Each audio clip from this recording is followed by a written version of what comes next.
तो कैसे हैं आप सब फ्रेंड्स। साइंस स्ट्रीम से जो मेरा पहला वीडियो था करंट इलेक्ट्रिसिटी का, वो मैंने अपलोड कर दिया है। तो वो जो भी साइंस स्ट्रीम से आपके फ्रेंड्स या जो भी जिन्हें देखना है वो जाकर देख सकते हैं। पूरा इजी एक्सप्लेनेशन में वो वहां पर बताई गई है सारी चीजें पहले पार्ट में।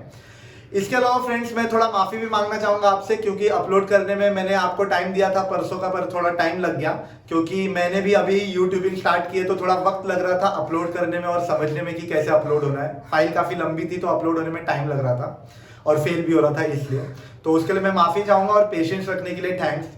तो फ्रेंड्स, जैसे कि आज मैं अभी कॉमर्स सेक्शन से एक वीडियो स्टार्ट कर रहा हूँ, मतलब कॉमर्स स्ट्रीम के जो स्टूडेंट्स हैं वो भी अब मेरे साथ आ सकते हैं इस पूरे जर्नी में एचएससी गुरु के। तो कॉमर्स में सबसे पहले आज मैं जो चैप्टर लेने वाला हूँ वो सब्जेक्ट होगा organisation of commerce and management, जिसे हम शॉर्ट में ओसीएम भी बोलते हैं, ठीक है। तो इस चैप्टर में, इस सब्जेक्ट में सबसे पहला जो चैप्टर होगा वो पहला ही चैप्टर टेक्स्ट बुक का प्रिंसिपल्स ऑफ मैनेजमेंट को मैं स्टार्ट करने वाला हूं, ठीक है।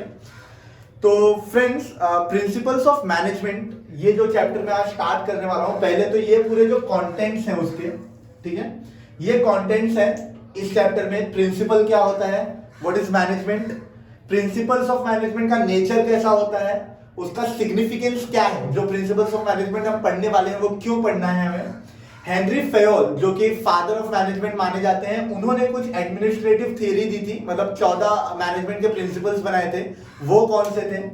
इसके अलावा एफ.डब्ल्यू. टेलर का साइंटिफिक मैनेजमेंट थ्योरी क्या था। ये जो मैनेजमेंट थ्योरी है वो जनरल मैनेजमेंट थ्योरी है, लेकिन एफ.डब्ल्यू. टेलर ने साइंटिफिक मैनेजमेंट थ्योरी बनाई थी। तो इसका जो थ्योरी थी वो क्या था, और फाइनली इस थ्योरी के यूज करने के लिए टेक्निक्स कौन कौन से हैं, ठीक है। तो ये हमें पढ़ना था।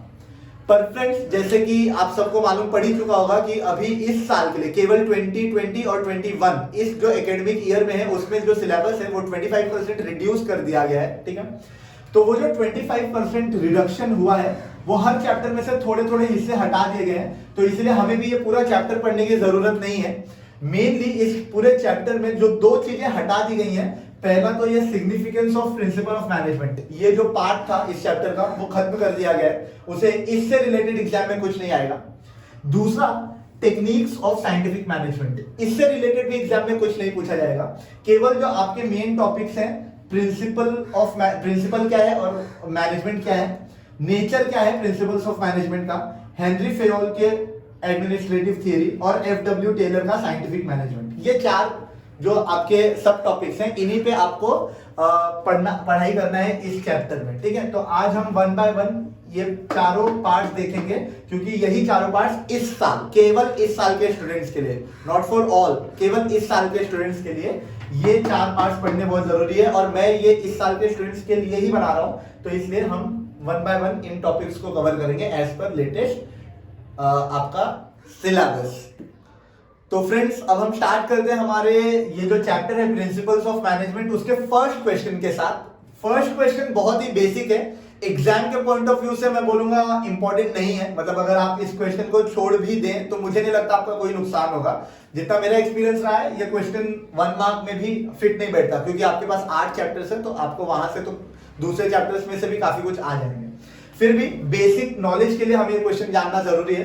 तो ये क्वेश्चन में सबसे पहला क्वेश्चन है, what is principle and what is management. तो व्हाट इज प्रिंसिपल,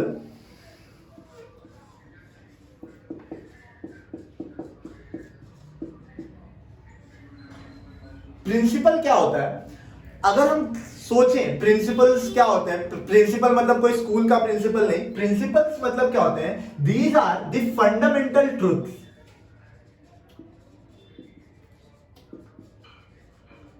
ठीक है।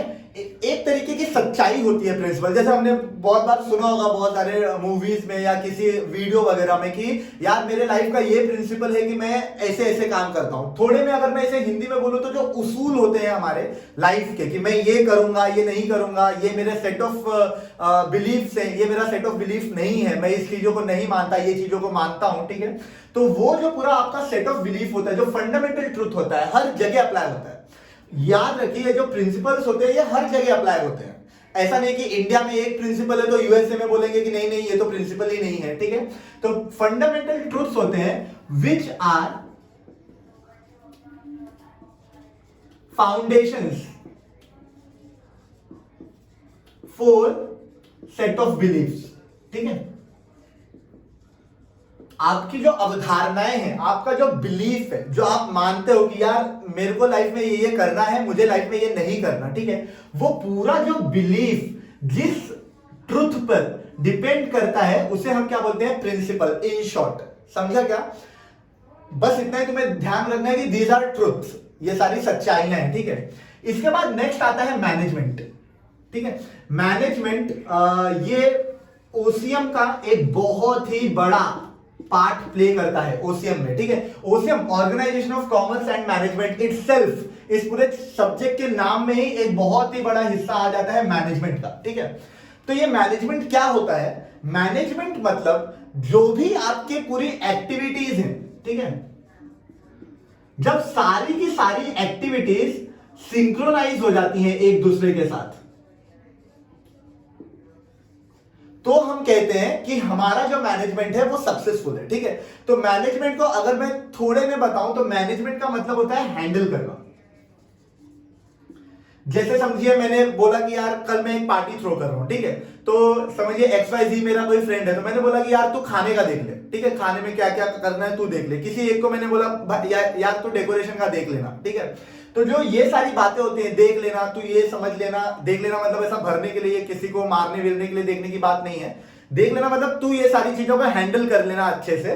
तो वो जो हैंडल करने की बात आती है उसे ही हम क्या बोलते हैं? मैनेजमेंट। उसे ही हम क्या बोलते हैं? मैनेजमेंट। तो और मैनेजमेंट के वजह से जितनी भी आपकी एक्टिविटीज है वो सिंक्रोनाइज हो जाती है। अब ये एक्टिविटीज कौन सी हैं? ये आपको डिटेल में सेकेंड चैप्टर में पढ़ना है आपको। ये एक्टिविटीज जैसे प्लानिंग,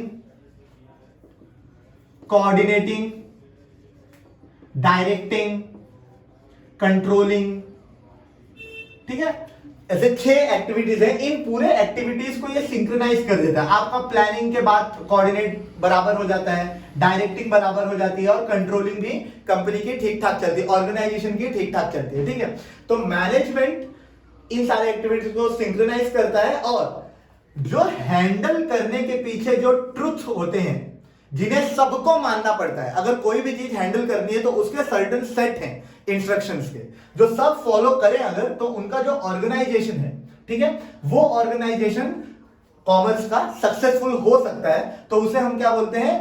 मैनेजमेंट प्रिंसिपल्स। क्या बोलते हैं हम उसे?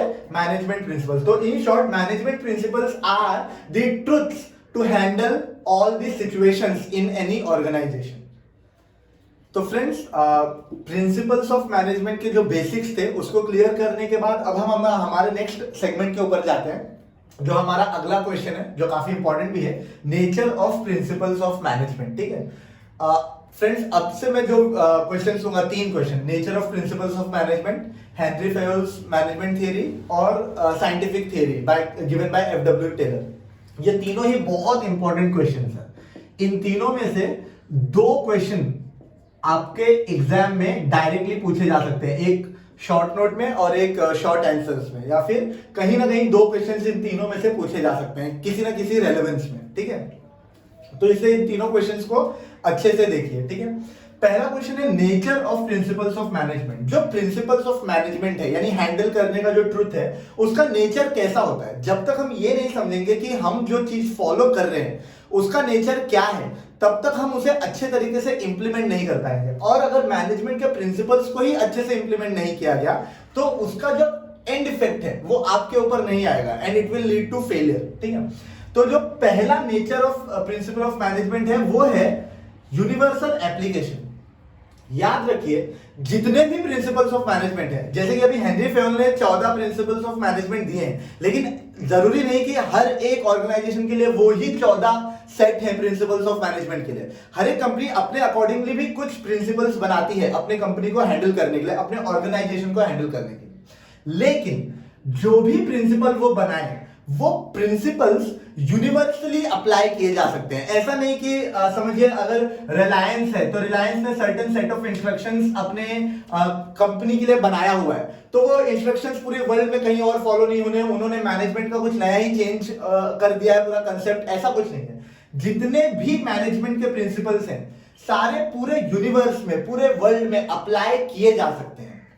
वो भले ही डिपेंड करते हैं या फिर वेरी करते हैं, चेंज होते हैं as per the companies need. ठीक है, कंपनी का जो भी नीड है, रिक्वायरमेंट है, कंपनी का जो साइज है। ठीक है, अब छोटी अगर कंपनी की साइज है तो उसको बहुत ज्यादा प्रिंसिपल्स ऑफ मैनेजमेंट नहीं फॉलो करना पड़ेगा। ठीक है, या फिर उसके कुछ अलग सेट्स होंगे इंस्ट्रक्शन के लिए। लेकिन बड़ी कंपनियों के लिए, बड़े बड़े जहां पर वर्कफोर्स बहुत ही बड़ी होती है, वहां पर उनके लिए कुछ अलग अलग सेट ऑफ इंस्ट्रक्शंस या मैनेजमेंट के प्रिंसिपल्स होंगे। लेकिन वो सारे प्रिंसिपल्स यूनिवर्सली एक्सेप्टेड होते हैं। वो सारे के सारे प्रिंसिपल पूरे दुनिया के लोग समझते हैं कि हाँ, ये प्रिंसिपल्स अपने भी कंपनी में फॉलो किए जा सकते हैं। तो पहला जो आपका nature of principle of management था वो ये था कि these can be applied universally though it depends on company's needs, requirement, size, shape, जो भी कंपनी का मतलब पूरा एक पूरा काम करने का तरीका है उसके ऊपर डिपेंड करता है। ठीक है, कंपनी के लेवल ऑफ मैनेजमेंट पे भी डिपेंड करता है। जैसे जो लोअर लेवल पे एम्प्लॉइज हैं उनके लिए कुछ अलग सेट ऑफ इंस्ट्रक्शंस होंगे जो उन्हें फॉलो करने हैं। मिड लेवल जो एम्प्लॉइज होंगे या मैनेजर्स जो होंगे उनके लिए कुछ और होगा, और सुपीरियर लेवल पे सबके लिए अलग अलग मैनेजमेंट के रूल्स बनाए गए होंगे। सेकेंड है, these are the general guidelines. ठीक है, मैनेजमेंट प्रिंसिपल्स किसी भी कंपनी के लिए एक जनरल गाइडलाइन हो जाता है। मतलब उन्हें ये समझना पड़ता है कि हमें इस पूरे मैनेजमेंट के प्रिंसिपल को अध्ययन करते हुए, इसे अपने साथ रखते हुए लेकर आगे बढ़ना है। ठीक है, तो ये पूरा जनरल गाइडलाइन मतलब इसका इन शॉर्ट मतलब क्या होता है कि हर एक कंपनी के लिए एक स्टार्टिंग स्टेप जो होता है वो यही होता है। सबसे पहले कंपनी डिसाइड करेगी कि उसका प्लानिंग क्या है, फिर उसके बाद वो उसको डायरेक्ट करेगी। ठीक है, कोऑर्डिनेट करेगी और फाइनली कंट्रोल करने की कोशिश करेगी। ठीक है, अपने पूरे कंपनी को पहले वो प्लान करेंगे, और ये सारे मैनेजमेंट के ही अंदर आते हैं। मैनेजमेंट के ये सारे फंक्शंस हैं, these are all the functions of management जो हमें कंपनी के अंदर करने होते हैं। ठीक है, तो इसी गाइडलाइन के थ्रू जाते हैं। यही हमारी जनरल गाइडलाइन हो जाती है कि हमें सबसे पहले एक अच्छा प्लान लेगा। जैसे समझिए मैंने एक यूट्यूब चैनल अभी खोला है। ठीक है, तो मेरा जो गाइडलाइन है मेरे लिए वो क्या है, सबसे पहले मैं प्लान कर रहा हूं कि कौन कौन से वीडियोस अपलोड करने हैं जो स्टूडेंट्स को इजी लगे। उसके बाद मुझे डायरेक्ट करने के लिए कोई चाहिए कि ये रिक्वायरमेंट है अभी फिलहाल स्टूडेंट्स के लिए, ऐसे ऐसे अगर स्टूडेंट्स करें तो उनके लिए ज्यादा बेनिफिशियल होगा। एग्जाम के पॉइंट ऑफ व्यू से क्वेश्चंस अलग रखने हैं और जनरल कॉन्सेप्ट के पॉइंट ऑफ व्यू से क्वेश्चन अलग रखने हैं। फिर उसके बाद मैं कोऑर्डिनेट करूंगा। एक बार वीडियो बना लिया तो वीडियो कैसे बना है, उसको कैसे आगे लेकर जाना है, कैसे उसको एडवर्टाइज करना है, ये सारी चीजें भी आ जाएंगी। और फाइनली मैं कंट्रोल करूंगा, यानी आपके कमेंट्स वगैरह के थ्रू जो भी मेरे को रेक्टिफाई करना है अगर अपने वीडियो में, तो वो वीडियो को रेक्टिफाई करना, उसको आगे लेकर जाना, वो सारी चीजें करूंगा। तो ये मुझे एक लेआउट मिल जाता है। These are called as guidelines. ठीक है, और ये रिजिड नहीं होते, ये चेंज होते हैं हर एक के लिए। अभी मैंने अगर समझिए प्लान किया है मुझे एक दिन में 2 वीडियोस अपलोड करने हैं, तो जरूरी नहीं कि जितने भी यूट्यूबर्स हैं सारे एक दिन में 2 वीडियोस अपलोड करने लग जाएंगे। सबके लिए अपने अपने प्लान्स होंगे, अपने अपने मोडस ऑपरेंडी होगा। मतलब सबका अपना अपना एक तरीका होगा कि उन्हें क्या करना है, उनका क्या टाइम स्पेस है, कितना उनको टाइम मिल रहा है, ये सारी चीजें डिसाइड करके ही वो करेंगे। तो जनरल गाइडलाइंस ऐसे हो जाते हैं। दीज आर नॉट रिजिड, ये रिजिड नहीं है, चेंज होते हैं हर एक के लिए। ठीक है, इसी को ध्यान में रखते हुए अगला जो नेचर है वो है फ्लेक्सिबिलिटी। ठीक है, फ्लेक्सिबिलिटी का क्या मतलब होता है, जितने भी मैनेजमेंट ऑफ प्रिंसिपल्स हैं, अब समझिए आज से 70 साल पहले किसी कंपनी ने कुछ खोला, कोई कंपनी ने किसी प्रोडक्ट के लिए अपनी एक ऑर्गेनाइजेशन बनाई हुई है। ठीक है, तो उस वक्त जो सोसाइटल एटमॉस्फेयर रहा होगा वो काफी अलग रहा होगा। तो उस वक्त के प्रिंसिपल ऑफ मैनेजमेंट भी बहुत अलग रहे होंगे। ठीक है, उस वक्त का कॉमर्स करने का तरीका, ट्रेड करने का तरीका वो भी काफी अलग रहा होगा। तो इसलिए उस वक्त के प्रिंसिपल्स को, 70 साल पहले के प्रिंसिपल्स को हम अब नहीं फॉलो कर सकते क्योंकि वो अब आउटडेटेड हो चुका है। तो इसका क्या मतलब होता है, जितने भी प्रिंसिपल्स ऑफ मैनेजमेंट है वो सारे के सारे वक्त के साथ बदलते हैं, यानी कि वो सारे क्या होते हैं, डायनामिक। सारे क्या होते हैं, डायनामिक। डायनामिक का क्या मतलब होता है, डायनामिक का मतलब होता है फ्लेक्सिबल, चेंज, सब चीजें एक जैसी ही नहीं रखनी है। अगर इसका एक बहुत ही बेहतरीन एग्जांपल मैं दे सकता हूं, नोकिया। तो फ्रेंड्स अगर मैं नोकिया की बात करूं तो मुझे लगता है कि 2000 से 2010 तक, या फिर वो जो टाइम था जिस टाइम पर एंड्रॉइड मार्केट में नहीं था, उस टाइम पर नोकिया का मोनोपोली था। मोनोपोली मतलब क्या, नोकिया मार्केट में सबसे बड़ा मोबाइल प्रोवाइडर था, ठीक है, मोबाइल फोन्स हैंडसेट्स नोकिया बनाता था। एक तरीके से मोबाइल का दूसरा मतलब सिनोनिम ही था नोकिया, ठीक है। मतलब कई बार तो सुन के ऐसे ताजुब होता था। जैसे बिस्किट में अगर मैं बात करूं तो पार्ले जो बिस्किट है, ठीक है, ये बिस्किट ऐसा हो गया है कि मतलब कई लोग जाते हैं दुकान पे तो अगर उन्हें कोई दूसरी भी बिस्किट चाहिए होगी तो बोलेंगे भाई वो मतलब कि ब्रिटानिया वाला पार्ले देना, ऐसा वो बोलते हैं। जैसे कोलगेट में बहुत सारे लोग टूथपेस्ट नहीं बोलेंगे मेडिकल पर जाकर, वो बोलेंगे भाई मेरे को पेप्सोडेंट वाला कोलगेट देना, ठीक है। जबकि कोलगेट ये कंपनी का नाम है लेकिन टूथपेस्ट हमें चाहिए, ठीक है। तो ऐसा एक मोनोपोली बना के रखा हुआ था बहुत साल पहले बहुत सारी कंपनियों ने अपने अपने डिपार्टमेंट में। जैसे जेरोक्स, कॉपी फोटोकॉपी की मशीन, उसे हम जेरोक्स ही बोलते हैं, जेरोक्स मशीन, लेकिन जेरोक्स ये कंपनी का नाम है जिसने सबसे पहले फोटोकॉपीज चालू की थी। और अभी फोटोकॉपीज को भी हम जेरोक्स बोलते हैं, दुकानों पे भी लिखा रहता है जेरोक्स 1 रुपया, जबकि वो फोटोकॉपी पर 1 रुपीज पर पेज ऐसा कुछ होता है, ठीक है। तो नोकिया का एक वक्त पर मोनोपोली था पूरे मार्केट में। लेकिन फिर क्या हुआ, नोकिया ने ऐसा मान लिया कि मार्केट जो है वो कभी उससे दूर जाने वाला ही नहीं है, लोग हमेशा नोकिया के ही मोबाइल फोन्स लेने वाले हैं। पर ट्रेंड बदल गया और एंड्रॉइड मार्केट में जब आया तो दूसरे जो बड़े प्लेयर्स थे जैसे एमआई, सैमसंग, ये सारे बहुत ही लेटेस्ट टेक्नोलॉजी के साथ एंड्रॉइड को अपने अंदर इनबिल्ट करके आए और फिर नोकिया का जो मार्केट था वो पूरा का पूरा क्या हो गया, डाउन हो गया। तो हम ऐसा बोल सकते हैं कि नोकिया ये फ्लेक्सिबल नहीं थी, ठीक है, उन्होंने बदलते हुए टाइम के साथ खुद को बदला नहीं और उस वजह से आज नोकिया ऑलमोस्ट मतलब कुछ वीडियोस भी आपने देखे होंगे जहां पर नोकिया का सीईओ एक्सेप्ट करता है कि they can not save the company, ठीक है, वो कंपनी को सेव नहीं कर पाए किसी ना किसी रीजंस की वजह से, because they failed to adapt to the changing situation demand.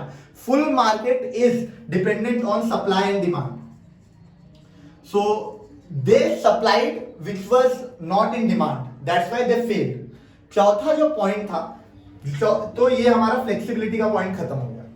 चौथा जो पॉइंट है वो है कॉज एंड इफेक्ट रिलेशनशिप, ठीक है। कॉज एंड इफेक्ट, मैं थोड़ा सा आपको ये रब कर देता हूं वरना आपको मतलब कुछ समझेगा नहीं कि बोर्ड पे क्या लिखा हुआ है, तो थोड़ा सा रब कर देता हूं मैं कि आपको समझे, ठीक है। तो कॉज एंड इफेक्ट रिलेशनशिप मैं अभी पढ़ाऊंगा, ठीक है, कॉज एंड इफेक्ट रिलेशनशिप, ठीक है। तो ये रिलेशनशिप कैसा था, कॉज एंड इफेक्ट रिलेशनशिप? बहुत बार क्या होता है, हर एक कंपनी प्लान करती है कुछ ना कुछ और उसको प्लान करने के बाद उसे एग्जीक्यूट करते टाइम अलग अलग तरीके के मार्केटिंग टेक्निक्स यूज करती है उसको हिट करने के लिए अपने प्रोडक्ट को। तो वही हमारा कॉज एंड इफेक्ट रिलेशनशिप हो जाता है। हर एक इफेक्ट के लिए यानी हर एक एंड के लिए कुछ ना कुछ कॉज होता है। अब जैसे इसके एग्जांपल में हम ले सकते हैं जियो जिस वक्त लॉन्च किया गया उस वक्त इसे मतलब उस लेवल पे इसका जो एडवर्टीजमेंट था वो किया गया, 6 मंथ्स फ्री दिया गया, जियो का जो भी सब्सक्रिप्शन था उसे भी फिर बढ़ाया गया, 1 साल किया गया, 1.5 साल किया गया। तो ये सारा जो इफेक्ट था, रिलायंस ने ये सारी चीजें जियो की 4G को इतना फास्ट लेकर आने के लिए ये सारी चीजें उन्होंने क्यों की थी, ये सारा इफेक्ट क्यों किया था, ताकि उनका जो जियो ब्रांड है वो टेलीकॉम इंडस्ट्री में फ्लरिश कर सके। और जब जियो ने टेलीकॉम इंडस्ट्री में अपनी जगह बना ली तब जियो ने, अभी आपको मालूम पड़ गया होगा कि सारे प्लान्स इंट्रोड्यूस कर दिए हैं, प्लान्स महंगे कर दिए गए हैं, आपके कॉल के भी सेकंड्स के हिसाब से कुछ पैसे कटने लगे हैं, ज्यादा नहीं है लेकिन फिर भी कटते हैं। तो इसका एक सिंपल सा एग्जांपल क्या हो सकता है, if you do a effective advertisement that will lead to a successful product launch और प्रोडक्ट को आप लंबे टाइम तक कंटिन्यू कर सकते हो, ठीक है। तो ये था आपका कॉज एंड इफेक्ट रिलेशनशिप। और लास्ट में है all principles are equally importance. जितने भी प्रिंसिपल्स हैं पूरे वर्ल्ड में, जैसे अगर 14 प्रिंसिपल्स में बात करूं हेनरी फ्योर की, principle of order, principle of unity of command, principle of बहुत सारे ऐसे, डिविजिबिलिटी ऑफ वर्क, ठीक है। जितने भी प्रिंसिपल्स हैं उनमें से मैं किसी एक प्रिंसिपल को मिस नहीं कर सकता। अगर समझिए कोई फंक्शन है प्लानिंग, उसे किए बिना ही मैं एग्जीक्यूशन पे उतर गया तो वो जो भी प्रोडक्ट मैंने बनाया है वो पक्का फ्लॉप होने वाला है, ठीक है। इसका क्या मतलब है, अगर कोई भी, if you ignore a single principle of management your product is going to be a sure shot failure, ठीक है। हर एक प्रिंसिपल इक्वल इंपॉर्टेंस का है, हर एक प्रिंसिपल को बहुत ही ध्यान से देखना है और उसे अप्लाई करना है अपने ऑर्गेनाइजेशन में, so that you can lead to success. तो ये था फ्रेंड्स हमारा question, nature of principle of management. अब हम अगले क्वेश्चन पर जाएंगे, जो क्वेश्चन है आपका हेनरी फेयोल के जो प्रिंसिपल्स थे। तो फ्रेंड्स जो nature of principles of management था, उसके बाद जो क्वेश्चन है वो है explain Henri Fayol's administrative theory of management. ठीक है, हेनरी फेयोल की मैनेजमेंट थियरी क्या थी, ये बहुत इंपॉर्टेंट क्वेश्चन है। मतलब ऐसा आप लिख के ले सकते हैं कि कहीं ना कहीं ये एग्जाम में आएगा ही आएगा, ये आप समझ लीजिए, ये 5 मार्क के लिए कंपलसरी क्वेश्चन है। अब एक चीज है फ्रेंड्स, जैसे आपको ऐसा बोला जाता है कि यार 5 मार्क के लिए आने वाला है पर ये 14 पॉइंट्स है, तो आप 5 पॉइंट्स मत याद कीजिए, आप 10 पॉइंट्स मिनिमम याद करके रखेंगे तो आपको 5 लिख पाएंगे, आपको अच्छे मार्क्स मिलेंगे। पर मेरा ऐसा मानना है कि हमें हमेशा, जैसे प्लानिंग की बात थी, एज पर द प्लान ही चलना चाहिए, एज पर द रिक्वायरमेंट ही चलना चाहिए। आपको 5 मार्क के लिए 5 पॉइंट्स है और मैं यहाँ पर बिलीव करता हूँ अगर आप अच्छे से पढ़ोगे तो आप वो 5 पॉइंट्स याद रखोगे। इतना कोई इसमें फॉर्मूला या रूल नहीं है कि आप भूल जाओगे। ठीक है, तो 5 ही पॉइंट्स करने हैं जो बहुत अच्छे से करने हैं। इसमें कभी आपको वो 10 मार्क के लिए क्वेश्चन या 8 मार्क के लिए क्वेश्चन नहीं दे सकते कि आप इसको लिख दीजिए 8 या 14 प्रिंसिपल लिख दीजिए। वो ऐसे ही क्वेश्चन पूछते हैं, any 5 principles of management given by Henry Fayol. ठीक है, तो आपको केवल 5 पॉइंट्स अच्छे से याद रखने हैं। तो मैंने केवल 5 ही पॉइंट्स पिक किए और वो भी ऐसे 5 पॉइंट्स पिक किए जिनमें से मैक्सिमम आपका ऑब्जेक्टिव्स यानी MCQ, match the column cover होता है, अगर आप अपने टेक्स्ट बुक के पीछे देखेंगे तो। ठीक है, अगर ये आप कवर करते हैं तो आपका जो एमसीक्यू है वो भी कवर हो जाएगा, आपका जो ऑब्जेक्टिव है वो भी पूरा इस चैप्टर का कवर हो जाएगा। मैंने वैसे ही पॉइंट्स इसमें लिए हुए हैं। ठीक है, अगर फिर भी आपको चाहिए कि आपको और कोई तो प्रिंसिपल पढ़ना है तो आप सिर्फ कमेंट कर दीजिए, वो प्रिंसिपल मैं आपको एक्सप्लेन कर दूंगा नेक्स्ट वीडियो में, अगर कमेंट आता है कोई तो। ठीक है, और गाइस डेफिनेटली मैं चाहूंगा कि मैं ये इतना हार्ड वर्क कर रहा हूं आपके लिए, तो आप भी उतना सपोर्ट करें तो मुझे काफी बेहतर लगेगा, एक इंस्पिरेशन मिलेगा, मोटिवेशन मिलेगा और वीडियोस बनाने के लिए और इनोवेटिव तरीके से सिखाने के लिए। तो इसलिए चाहूंगा कि आप सपोर्ट करें जितना भी कर सकते हैं, अपने फ्रेंड्स को बोले, अपने जो पढ़ रहे हैं कॉमर्स उन्हें बोले। ठीक है, तो explain Henri Fayol's administrative theory of management ऐसे बोला है। सबसे पहले तो हेनरी फेयोल थे, इन्होंने प्रिंसिपल्स फाइंड किए थे मैनेजमेंट के, सारे जो 14 मेन प्रिंसिपल्स होते हैं जो कोई भी ऑर्गेनाइजेशन अगर फॉलो कर ले तो उसे श्योर शॉर्ट सक्सेस मिल जाएगा उसके ऑर्गेनाइजेशन में। तो इसीलिए क्योंकि इन्होंने इतना बड़ा कंट्रीब्यूशन दिया था मैनेजमेंट फील्ड में, इसीलिए इन्हें फादर ऑफ मॉडर्न मैनेजमेंट भी कहा जाता है। ये क्वेश्चन बहुत बार आपके मैच द कॉलम्स में आता है, मैच द कॉलम्स में बहुत बार क्वेश्चन आता है। हेनरी फेयोल, अगर आप पेपर देख लीजिए पिछले 4 साल के पेपर में, हर साल 2 पेपर होते हैं, एक केटी का और एक रेगुलर, तो उसमें आपको काफी बार दिखेगा ये मैच द कॉलम में। ठीक है, तो हेनरी फेयोल ये फादर ऑफ मॉडर्न मैनेजमेंट है क्योंकि उन्होंने बहुत कंट्रीब्यूट किया था मैनेजमेंट के प्रिंसिपल्स को फॉर्म करने में, फॉर्मुलेट करने में। तो हम प्रिंसिपल्स पे आते हैं। सबसे पहला प्रिंसिपल था principle of division of work या डिवाइजिबिलिटी ऑफ वर्क। ठीक है, तो जब उन्होंने हेनरी फेयोल ने देखा कि एक ऑर्गेनाइजेशन है वो बहुत सारे डिपार्टमेंट्स में काम करती है, sales department, production department, manufacturing department, marketing department, बहुत सारे अलग अलग डिपार्टमेंट्स होते हैं। और उन्होंने जब ये सारे डिपार्टमेंट्स देखे तो उनका ऐसा कहना था कि जितने भी काम हैं वो सारे काम उस काम में जिस बंदे की एक्सपर्टीज है, जो बंदा उस काम में बेहतर है, उसे दिए जाने चाहिए और हर एक काम सिस्टमैटिकली पहले ही काम को करने के डिवाइड किया जाना चाहिए।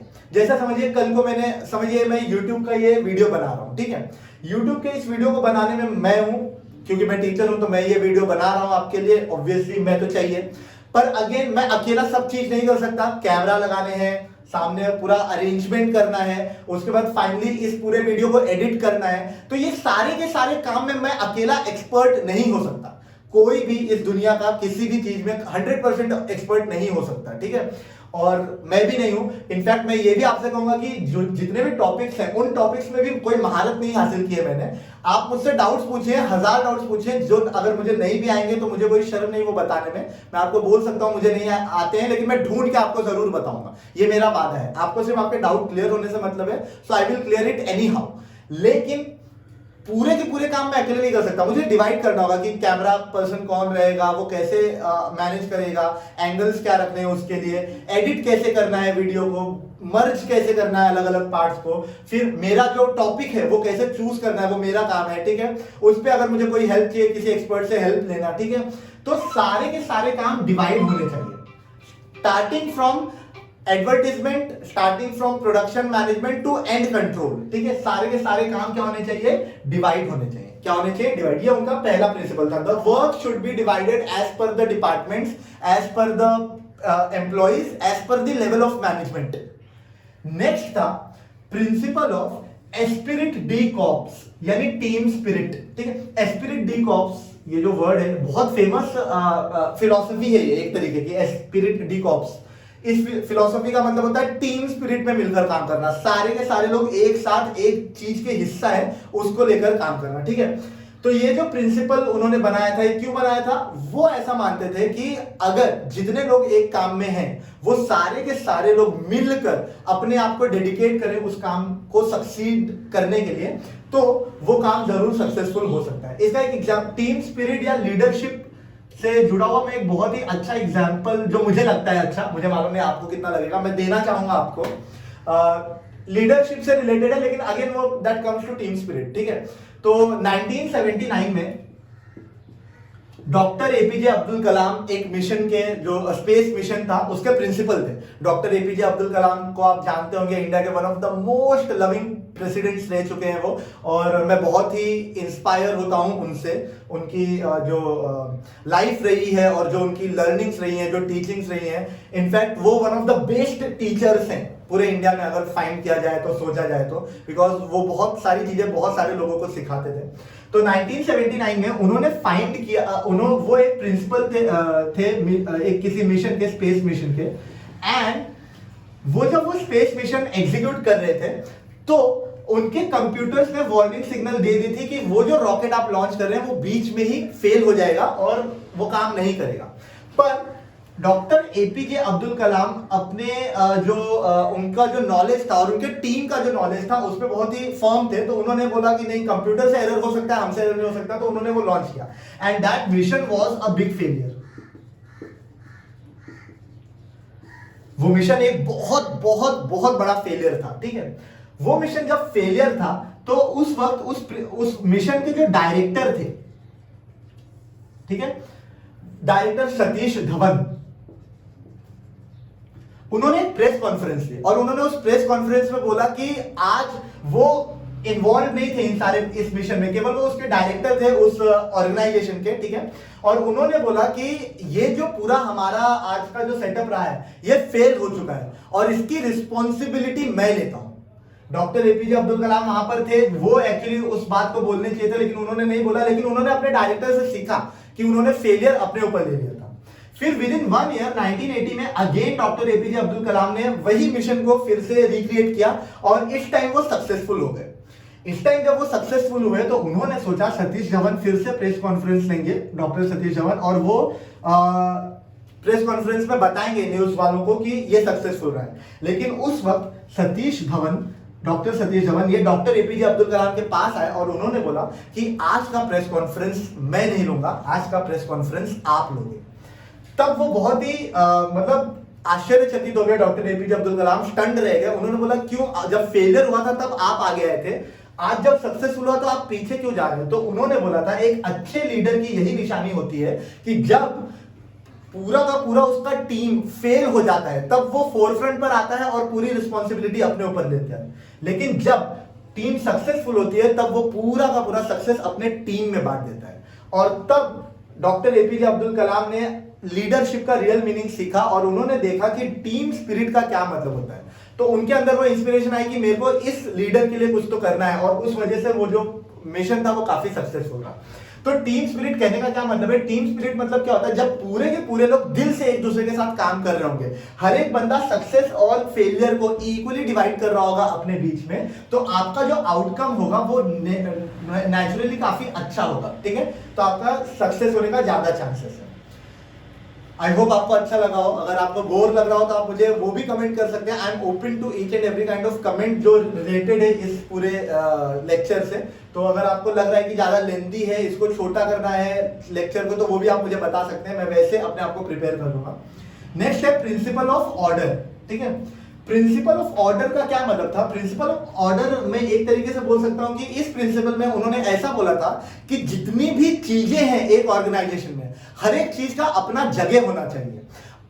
तो each and everything should have a place. ठीक है, हर एक चीज अपने प्लेस पे होनी चाहिए और हर एक प्लेस किसी ना किसी चीज के लिए होनी चाहिए। ठीक है, everything in its place and every place in its order. समझा क्या इतना?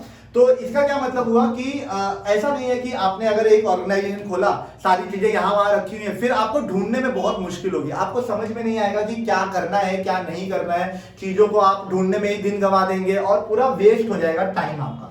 तो टाइम सेविंग के लिए उन्होंने बोला था प्रिंसिपल ऑफ ऑर्डर बहुत ही इंपॉर्टेंट है। नेक्स्ट है principal of equity. Principal of equity का क्या मतलब था? प्रिंसिपल ऑफ इक्विटी मतलब आपका जो भी, हेनरी फेयोल ने बोला कि जितने भी एम्प्लॉइज हैं एक ऑर्गेनाइजेशन में, सारे के सारे जो एम्प्लॉइज हैं उन्हें फेयरली ट्रीट करना चाहिए। हर एक एम्प्लॉय को उसके स्किल के हिसाब से, उसके स्किल के अकॉर्डिंगली उसको पे मिलना चाहिए, उसको रिस्पेक्ट मिलनी चाहिए, उसे प्रमोशन मिलना चाहिए। और इन सारी चीजों की वजह से क्या होता है, जो पूरा एक कंपनी का जो एनवायरनमेंट होता है वो काफी वर्कफुल होता है, काफी वर्किंग एनवायरनमेंट होता है। लोग सेटिस्फाइड रहते हैं और वो करने के लिए कंपनी के तैयार रहते हैं, कंपनी के लिए कुछ भी करने के लिए तैयार रहते हैं। So that is principal of equity कि हर एक व्यक्ति को उसका जो एक टैलेंट है, उसका जो डिजर्विंगनेस है, उसके हिसाब से उसको ट्रीटमेंट मिले।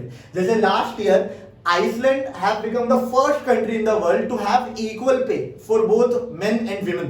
ठीक है, तो आइलैंड ने इस प्रिंसिपल ऑफ इक्विटी को फॉलो किया है। उनके हिसाब से gender should not be a reason for anyone's decision of salary. ठीक है, तो उस हिसाब से उन्होंने पूरा आइसलैंड को प्रिपेयर किया है उस चीज के लिए।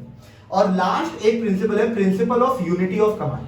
अब समझिए मैं आपको वीडियो ले रहा हूं, ठीक है, और मैं एक ही टाइम पे 10 चीजें, जैसे मैं यहां पर कुछ बोल रहा हूं और उसके यहां पर ये मैं आपको एक्सप्लेन भी कर रहा हूं, साथ में मैं बोलूंगा कि आप इसके नोट्स भी बना लो साथ में। इनफैक्ट मैं आपको बोल भी रहा हूं कि आप तुरंत नोट्स मत बनाइए, जब मैं बोल रहा हूं तो सुनिए अच्छे से, काफी चीजें याद हो जाएंगी। नोट्स आपको वैसे भी मैं प्रोवाइड करने वाला हूं, ठीक है। तो अगर मैं बोलूंगा नोट्स बना लो, उसके बाद मैं बोलूंगा उसी टाइम पे याद भी करने की कोशिश करो, ठीक है, लर्न करने की कोशिश करो। तो ये सारी चीजें आपके माइंड में केओस पैदा कर देंगी कि कैसे इतनी सारी चीजें होंगी। तो इसीलिए जो भी कमांड होनी चाहिए वो एक टाइम पे एट अ टाइम सिर्फ एक ही होनी चाहिए, एक ही कमांड होना चाहिए और वो एक ही सुपीरियर से आना चाहिए, एक ही बड़े इंसान से आना चाहिए, ठीक है। One order at a time from one superior, ठीक है। तो क्या होता है, जो जूनियर है उसे समझ में आता है कि उसे इस टाइम पर अपना टाइम कहां डेडिकेट करना है, तो वो उस हिसाब से प्लान कर पाता है, और प्लान कर पाता है तो प्लानिंग के बाद सारे फंक्शंस ऑटोमेटिकली इन प्लेस गिरते हैं, फॉल होते हैं, ठीक है। तो इसलिए principle of unity of command भी बहुत जरूरी, जो हेनरी फेयोल ने दिया था कि एक ऑर्डर एक सुपीरियर से आना चाहिए और उस ताकि कंफ्यूजन ना हो किसी भी तरीके का, डबल माइंड ना हो कि क्या करना है क्या नहीं करना है, ये किया तो वो छूट जाएगा, वो किया तो ये छूट जाएगा, ऐसा कुछ नहीं होना चाहिए, ठीक है। तो इसी के साथ फ्रेंड्स हमारा ये हेनरी फेयोल का एडमिनिस्ट्रेटिव थ्योरी ऑफ मैनेजमेंट भी खत्म होता है, जिसमें मैंने केवल 5 प्रिंसिपल्स लिए हैं, टोटल 14 प्रिंसिपल्स हैं। But I believe on you, मुझे ऐसा लगता है कि आप ये 5 प्रिंसिपल्स तो अच्छे से कर ही लेंगे और 5 ही प्रिंसिपल्स पूछे जाएंगे, मुझ पे भरोसा रखिए, ठीक है। लास्ट ईयर के पेपर देखिए आप, और पेपर देखिए लास्ट ईयर के, ऐसा मत सोचिए कि बुक चेंज हो गई है, टेक्स्ट बुक चेंज हुई है तो मुझे पेपर नहीं देखना है। केवल चैप्टर्स हार्डली 1 या 2 नए इंट्रोड्यूस हुए हैं और कुछ चीजें कम हो गई, ऑब्वियसली कोरोना वायरस के आउटब्रेक की वजह से और बहुत सारे दूसरे रीजंस की वजह से, पर टॉपिक्स अभी भी वैसे ही हैं। टॉपिक्स आपको करने हैं, पिछले साल के भी क्वेश्चन पेपर रेलेवेंट हैं, कॉमर्स स्ट्रीम के लिए तो बिल्कुल रेलेवेंट है, तो वो क्वेश्चन पेपर भी देखते रहिए, ठीक है। तो फ्रेंड्स अब हम पहुंच चुके हैं हमारे लास्ट पॉइंट पर, इस जो चैप्टर से लास्ट पॉइंट था प्रिंसिपल ऑफ साइंटिफिक मैनेजमेंट, ठीक है। अभी तक हमने क्या पढ़ा? अभी तक हमने पढ़ा प्रिंसिपल्स क्या होते हैं, मैनेजमेंट क्या होता है, प्रिंसिपल्स ऑफ मैनेजमेंट का नेचर क्या है, इसके बाद जो जनरल प्रिंसिपल ऑफ मैनेजमेंट है दिए गए थे हेनरी फेयोल के द्वारा वो क्या थे, और लास्ट में एक क्वेश्चन है कि साइंटिफिक मैनेजमेंट क्या है, ठीक। जनरल मैनेजमेंट हमारे पास थे ऑलरेडी, तो ये साइंटिफिक मैनेजमेंट क्यों लाया गया? सबसे पहले तो ये क्वेश्चन आना चाहिए सबके पास, ठीक है। उसके बाद इस साइंटिफिक मैनेजमेंट से क्या क्या इंप्रूव हुआ? ऑब्वियस सी बात है, इससे कुछ ना कुछ तो इंप्रूव हुआ होगा इनके इस प्रिंसिपल से, तभी जाकर इसको भी इन यूज किया गया है, ठीक है। तो साइंटिफिक मैनेजमेंट क्यों लाया गया था? Scientific management within the organisation accuracy बढ़ाने के लिए लाया गया था, ठीक है। जो जनरल प्रिंसिपल्स थे वो तो एम्प्लॉय, वो भी ऑर्गेनाइजेशन का एक्यूरेसी बढ़ा ही रहे थे, लेकिन ऑर्गेनाइजेशन में एम्प्लॉइज को फॉलो करने के लिए और जनरल जो गाइडलाइंस है उनको ध्यान में रखने के लिए बनाया गया था। लेकिन ये जो साइंटिफिक मैनेजमेंट है ये एप्टली बनाया गया था प्रोडक्ट को अच्छे से सिस्टमैटिक तरीके से इंट्रोड्यूस करने के लिए और प्रोडक्ट के ऊपर सिस्टमैटिक तरीके से काम करने के लिए। पर यहां पर भी एम्प्लॉयज इंपॉर्टेंट हो जाते हैं, क्योंकि प्रोडक्ट को बनाने के लिए अल्टीमेटली एम्प्लॉयज ही लगेंगे, ठीक है। वर्कर्स, एम्प्लॉयज, जो भी आप बोलना चाहते हैं। तो ये जो प्रिंसिपल्स ऑफ साइंटिफिक मैनेजमेंट थे, ये दिए थे एफ.डब्ल्यू. टेलर ने, ठीक है। तो एफ.डब्ल्यू. टेलर ने ऐसे आई गेस 7 दिए थे, ठीक है, लेकिन मैं अभी, या 6 दिए थे, पर मैं अभी ये 5 आपको एक्सप्लेन कर रहा हूं, ठीक है। अगेन वही बात है, ये 5 ही आएंगे, ये वो ही पूछेंगे कि any 5 principles of scientific management, 5 mark के लिए, हार्डली 8 मार्क के लिए नहीं आने वाला है, इसलिए मैं 5 ही पॉइंट्स आपको याद करने के लिए बोलूंगा और वो पॉइंट्स अच्छे से याद कर लेंगे, इसका मुझे भरोसा है, ठीक है। तो सबसे पहला एफ.डब्ल्यू. टेलर को फादर ऑफ साइंटिफिक मैनेजमेंट भी कहा जाता है, क्योंकि इन्होंने ही साइंटिफिक मैनेजमेंट को ढूंढा था, ठीक है। फिलअप में आ सकता है वो। अब सबसे पहला पॉइंट, सबसे पहला प्रिंसिपल क्या था साइंटिफिक मैनेजमेंट का? वो ये था कि साइंस है साइंटिफिक मैनेजमेंट, ये किसी भी तरीके के रूल ऑफ थंब नहीं है, ठीक है। रूल ऑफ थंब का क्या मतलब होता है? रूल ऑफ थंब का मतलब होता था सीनियर्स या सुपीरियर्स के द्वारा, जैसे हम बोलते हैं ना कि थम्स अप कर दिया, ठीक है, थम्स अप कर दिया यानी डन, डील डन, ठीक है, ये काम आपको ऐसे ही करना है, थम्स अप हो गया तो, ठीक है। पर ये थम्स, जो रूल ऑफ थंब था, ये basically trial and error method पे डिपेंड करता था। और फिर इसमें जो सुपीरियर लेवल पर लोग हैं वो काफी बायस नेचर के भी पाए जाते थे, तो वो जो अपने लोग सही लगेंगे उनको करेक्ट एडवाइस करेंगे और जो सही नहीं लगेंगे उन्हें वो और ज्यादा नीचे लाने की कोशिश करेंगे। तो उन्होंने क्या बोला, जो साइंटिफिक मैनेजमेंट के प्रिंसिपल्स हैं, सबसे पहला प्रिंसिपल तो है कि साइंस के द्वारा, साइंस मतलब यहां पर फिजिक्स, केमिस्ट्री, मैथ्स और बायो नहीं है, साइंस का मतलब होता है सिस्टमैटिक मैनेजमेंट, ठीक है। Systematic, one by one, analysing each and everything, science is the answer of every why, ठीक है। हर एक क्यों का कारण साइंस है, ठीक है। तो हमको जब भी कोई काम करना है अपने ऑर्गेनाइजेशन में, तो हमें ये एनालाइज करना है कि ये क्यों करना है और इससे प्रॉफिटेबिलिटी क्या है, क्योंकि ultimately the goal is to achieve profit.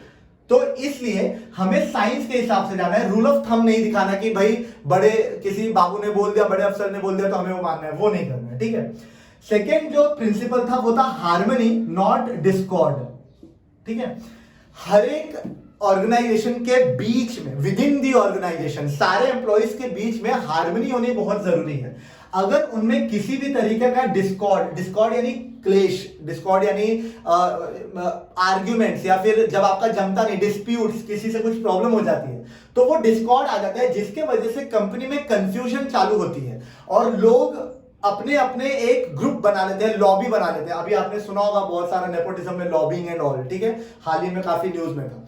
तो उस वजह से क्या होता है, जो कंपनी का काम है वो पूरा बढ़ जाता है, डिवाइड हो जाता है और उससे कंपनी को लॉस होता है। डिस्कॉर्ड का अगर एग्जांपल लेना चाहे तो हाल ही में राजस्थान में जो कांग्रेस की गवर्नमेंट है, ठीक है, कांग्रेस की गवर्नमेंट में भी बहुत बड़ा डिस्कॉर्ड आ चुका है, क्योंकि वहां पर सचिन पायलट हैं जिन्होंने कांग्रेस को आई गेस राजस्थान में एक बहुत ही फेवरेबल सिचुएशन में लेकर आया उनकी मतलब लीडरशिप क्वालिटीज के अंदर। लेकिन वहीं पर जो वहां के चीफ मिनिस्टर है अशोक गहलोत, वो उनका एक अलग ग्रुप है और फिर सचिन पायलट का अलग ग्रुप है, तो उस वजह से पूरे कांग्रेस में फिलहाल डिस्कॉर्ड छाया हुआ है, जिसको काफी एनकैश किया जा रहा है आजकल मीडिया द्वारा और बाकी सारे लोगों द्वारा, ठीक है।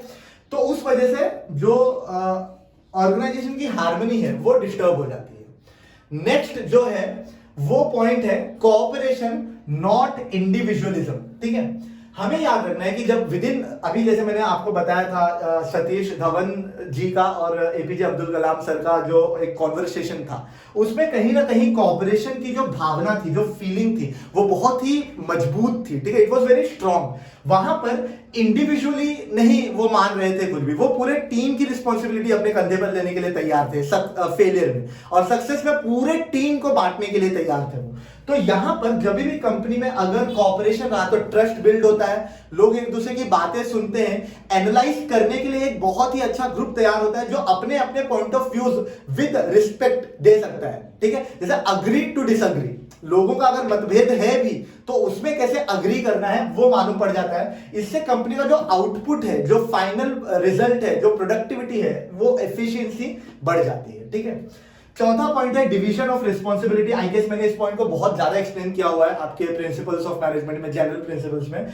हर एक जो रिस्पॉन्सिबिलिटी है, यानी हर एक डिपार्टमेंट काफी डिवाइडेड होना चाहिए, सबको पता होना चाहिए कि उनका परफेक्ट रोल क्या है उस ऑर्गेनाइजेशन के अंदर। मुझे जब मैं वीडियो बना रहा हूं तो मेरा ये रोल है कि मैं आपको ये सारे टॉपिक्स क्लियर करके दूं। Until and unless I am not clear what I want to convey, I can nowhere convince you to understand these all things, ठीक है। तो इसलिए सबको अपने अपने रोल्स एंड रिस्पॉन्सिबिलिटीज मालूम होनी चाहिए। जैसे आपकी रिस्पॉन्सिबिलिटी क्या है, इन सारे वीडियोस को अच्छे से समझना, रिवाइंड करके देखना, अपने सेल्फ नोट्स बनाना। देखिए मैं तो नोट्स आपको प्रोवाइड करूंगा, but if you can generate the habit of making self notes, वो आपके लिए बहुत ही हेल्पफुल होगा, क्योंकि आपको खुद का लिखा हुआ समझेगा। दो चीजें होंगी, एक तो आपके नोट्स आपके लिए रेलेवेंट होंगे, तो वो आप एग्जाम में इजीली उसको बिना याद रखे भी लिख पाएंगे कुछ ना कुछ, और दूसरा आपको भी कहीं ना कहीं, अगर समझिए आप स्टार्टिंग में खराब नोट्स बना रहे हैं, जो कि होगा, हमसे भी होते थे, ठीक है, तो आपको कहीं ना कहीं मालूम पड़ेगा कि आप कितना खराब कर रहे हैं, आपका परफॉर्मेंस कितना खराब है, तो आपको यह मालूम पड़ेगा कि आप कितना इंप्रूव कर सकते हैं। सी, जो बच्चा 10वें पे है वो 9वें, 8वें, 7वें, 6वें, 5वें और पहले पे जा सकता है, लेकिन जो पहले पे ही है उसे इंप्रूव करने का कोई स्कोप नहीं है। तो अभी आप समझिए कि आप 10वें पे हैं और इंप्रूव करते जाइए धीरे धीरे। लास्ट एक जो पॉइंट था वो था मेंटल रिवोल्यूशन, ठीक है। मेंटल रिवोल्यूशन, ये आजकल जो हमारे ऑर्गेनाइजेशन है वो बहुत ही बहुत ही एक तरीके के, वो एक पॉइंट ऑफ व्यू को पकड़ कर बैठ चुके हैं कि मैं इस पोजीशन पे हूं तो मेरा जो एक बिहेवियर है वो ऐसा होना चाहिए, मेरा attitude towards the superior and juniors ऐसा होना चाहिए। वो जो एक स्टेबल एटीट्यूड है, मतलब एक रुका हुआ, ठहरा हुआ, आउटडेटेड एटीट्यूड है, वो चेंज होना बहुत जरूरी है, ठीक है। हमें एज अ होल काम करना है, तो पूरे कंपनी को एक साथ लेकर चलना है। तो ये जो मेंटल रिवोल्यूशन है, जो लोगों का एक बंध चुका है अपने दिमाग में, रिवोल्यूशन यानी क्रांति, चेंज, ठीक है, तो जो मेंटालिटी है वो चेंज होने की जरूरत है। हम इसलिए काम कर रहे हैं ताकि हम एक अच्छा प्रोडक्ट दे पाए, इसलिए काम नहीं कर रहे कि हम एक दूसरे को अच्छा प्रूव कर सकें, ठीक है। तो विद इन द ऑर्गेनाइजेशन सबको अपने अपने इंपॉर्टेंस समझ में आनी चाहिए कि मैनेजर को यह समझना चाहिए कि वर्कर भी इंपॉर्टेंट है, और वर्कर को यह समझना चाहिए कि मैनेजर भी इंपॉर्टेंट है, और सबको अपना अपना रोल मालूम करते हुए काम करना चाहिए। तो मेंटली जब रिवोल्यूशनाइज हो जाएगी आपकी organisation, then again it will lead to overall good productivity and efficiency. तो फ्रेंड्स, ये था आपका finally principles of scientific management, जिसके साथ इस चैप्टर के जितने भी क्वेश्चन एंड आंसर थे वो सारे खत्म हो जाते हैं, ठीक है। अब इसके बाद आपका आता है ऑब्जेक्टिव्स। तो अगर आपने ये तीनों क्वेश्चंस अच्छे से करे होंगे तो आपको सारे ऑब्जेक्टिव्स विद इन मिनट याद हो जाएंगे, ठीक है। जैसे मैं आपको एग्जांपल देना चाहूंगा, वो बुक देना जरा, तो ये आपका ओसीएम का बुक है, ठीक है। ओसीएम के बुक में अगर मैं फर्स्ट चैप्टर में खोलूं आपको एंड पे, मतलब सब खत्म होने के बाद, तो यहां पर आपको एक्सरसाइज दिख जाएगा, ठीक है। कैमरा में मुझे मालूम नहीं कितना दिख रहा होगा, साफ दिख रहा है या नहीं दिख रहा है, ठीक है, बट आपको ये एक्सरसाइज दिख जाएगा, जिस एक्सरसाइज में कुछ बहुत ही इजी करेक्ट ऑप्शंस के साथ फिलअप्स हैं, ऑब्जेक्टिव्स हैं, जो मैं आपको ऑलरेडी बता चुका हूं। फादर ऑफ साइंटिफिक मैनेजमेंट अभी हम कर रहे हैं, एफडब्ल्यू टेलर, ठीक है। Principle of dash is based on a place of everything and everything in its place. सारी चीजें अपनी अपनी जगह पे होनी चाहिए और हर एक चीज के लिए एक जगह होनी चाहिए। मैंने बताया था प्रिंसिपल ऑफ ऑर्डर में होता है, ठीक है। हमको हमेशा कितने सुपीरियर से ऑर्डर्स लेने चाहिए, एक ही सुपीरियर से लेना चाहिए ताकि कंफ्यूजन ना हो, ठीक है। इसके अलावा हेनरी फेयोल कौन थे? हेनरी फेयोल ने मॉडर्न मैनेजमेंट दिया था, ठीक है। तो ये सारे जो आपके यहाँ पर पॉइंट्स दिए हुए हैं, the principle of management are universal in nature, true और फॉल्स। तो यूनिवर्सल है क्या, पूरे वर्ल्ड में एक जैसे ही माने जाते हैं? हाँ, these are universal in nature, तो ये ट्रू है, ठीक है। Some principles are important, no, each and every principle is important, nothing can be ignored. तो ये सारे जो आपके ऑब्जेक्टिव्स हैं वो आप यहां से देख सकते हैं। फिर भी अगर आपको कुछ नहीं समझेगा तो आप मुझे पूछ भी सकते हैं। मैंने ऑब्जेक्टिव्स के भी नोट्स बनाए हुए हैं जो मैं आज टेलीग्राम पे अपलोड कर दूंगा, मेरे टेलीग्राम चैनल पे, जो आपको डिस्क्रिप्शन लिंक में मिल जाएगा, ठीक है। जिनको चाहिए वो वहां पर आ सकते हैं। और स्कैन कॉपी है हैंड रिटन नोट्स की, पीडीएफ फॉर्मेट में मैं उसको स्कैन कर देता हूं, तो आप उसको तुरंत डाउनलोड कर सकते हैं। एंड बिलीव मी, वो पूरे आपको उससे आसान अगर नोट्स कहीं से भी मिल जाए तो आप मुझे बताइएगा। बहुत ही आसान नोट्स रहेंगे, बहुत ही सिंपल लैंग्वेज में, कोई भी उसमें ज्यादा तामझाम नहीं है, इजी इंग्लिश में लिखा हुआ नोट्स है जो कि सब कोई पढ़ सकता है, और वो लिखने पे आपको फुल मार्क्स ही मिलेंगे, तो आप वहां से डाउनलोड कर सकते हैं। तो इसी के साथ ये फर्स्ट चैप्टर खत्म हो जाता है आपका, प्रिंसिपल्स ऑफ मैनेजमेंट। आशा करता हूं, एक्सपेक्ट करता हूं कि आपको अच्छा लगा होगा, और आप प्लीज आप बहुत ही ज्यादा सपोर्ट कीजिए। आप सपोर्ट कैसे दिखा सकते हैं? Like, comments and share, subscribe के थ्रू, ताकि मुझे मालूम पड़े। अगर कुछ आपको बताना है कि इंप्रूव क्या करना है तो वो भी बताइए, ताकि मैं समझ सकूं कि मुझे और कैसे इसको डेवलप करना है, और कैसे मैं करूं कि आपको फायदा हो। तो इसी के साथ मैं ये अपना सेशन खत्म करना चाहूंगा। मिलते हैं अगले सेशन में किसी और सब्जेक्ट, किसी और चैप्टर के साथ। थैंक्स।